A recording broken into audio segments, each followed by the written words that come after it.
আমাকে তো ব্যাগপত্র নিয়ে থামতে বলেছিল, আমি থেমেই ছিলাম। উমা, এরপরে দেখি অটো নিয়ে আসলো, আমাকে বলছে এগুলো নিয়ে সব অটোতে ওঠো। আমি বললাম কোথায় যাবো? বলে চলোই না, দেখাই যাক। এবার দেখো তোমাদের সঙ্গেও যাচ্ছি মন্দিরের সামনে দিয়ে। আমি এই কি মন্দির তো চলে যাচ্ছে। আমি ওখানে একটু সাইরাম বলে নিলাম। এর মধ্যেই দেখছি স্টেশন। আমি যে স্টেশনে কেন? বলে জানো না আজকে কোথায় যেতে হবে? আমি বলছি কোথায়? বলে চলো। ওইদিকে অটোর থেকে মালপত্রগুলো নামিয়ে নিয়ে চলে গেলো স্টেশনের দিকে। উমা, এর মধ্যে ট্রেনও আসলো। আমাকে বললো এবার উঠে বসো। উঠেও বসলাম। আমি বলছি এবার তো বলো। বলে এবার বাড়ির দিকে যেতে হবে। আমার তো মনটা ভীষণ খারাপ, মন খারাপ করে শুয়েও রয়েছি, কিছু খাইনি। যাক গিয়ে বিকেল হয়েছে, কি একটা চা আসলো দেখো, তোমাদেরকে ওইটা একটু শর্টে করে দেখাচ্ছিলাম। আমি চেয়েছিলাম লেবু চা, আমাকে দিয়ে গেল হজমালা চা। যাই হোক, চাটা খেয়ে একটু বিকেলবেলা একটু বসে রয়েছি জানলার কাছে। দেখো কি সুন্দর একটা ব্রিজ, তোমাদেরকে না দেখালে মনটা শান্তি হচ্ছিল না। সব অতিক্রম করে এবার রাতের পরে সব আবার দিনের পরে রাত হয়ে আমরা অবশেষে পৌঁছে গেলাম হাওড়ায়। হাওড়াও তো আসলাম। এবার হাওড়ায় পৌঁছে অনেকক্ষণ পরে দেখছি ওয়েট করছি ভাবছিলাম এই হয়তো ট্রেন ঢুকবে। মা না, দেখছি ট্রেনটাও আমাদের সঙ্গে এরকম বেইমানি করছে, আবারও চলা শুরু করেছে।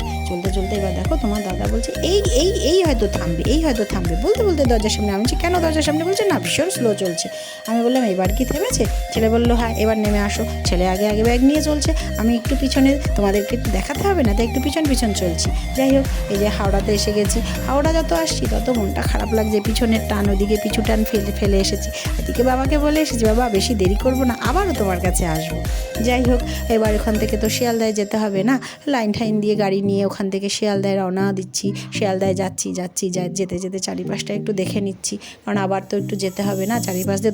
ওদেরকে বলেও আসলাম এই শোন, আমরা বেশি দেরি করবো না, আবার আসবো। এই করে শিয়ালদারও ট্রেন এসে গেল। ওখান থেকে ট্রেনে উঠে বসেই রয়েছি। ট্রেনবাবু তো আর ছাড়ছে না, বলছে কেন এত দেরি করেছিস, এখন এত ব্যস্ত কেন? বলছিলাম চলুন রাত হয়েছে। বলতে উনিও ছেড়ে দিয়েছেন জানেন 1 ঘন্টা পরে আমাদের লোকাল স্টেশনে। যাই হোক, আমাদের তো টোটোবাবুকে আগে থেকেই বলা ছিল ফোনে, টোটোবাবু তো এসে দাঁড়িয়েছিলেন। আমরা টোটোতে উঠে ওইদিকে আমাদের এতদিনের পিছনের গন্তব্যকে টাটা করে বাড়ির দিকে রওনা দিচ্ছিলাম। আর ভাবছিলাম এই রে, এতদিনের জার্নির ব্লগ তো বন্ধুদের সঙ্গে এখানেই আমাদের গল্প করা আমার শেষ হয়ে যাবে। আবার ঠিক আছে, আবার আসবো। সকলে নববর্ষে, বাংলা নববর্ষে খুব ভালো থেকো, সুখে থেকো, টাটা। দেখো আমরাও বাড়ি চলে এসেছি। এবার এতদিনের গল্প এখানেই শেষ।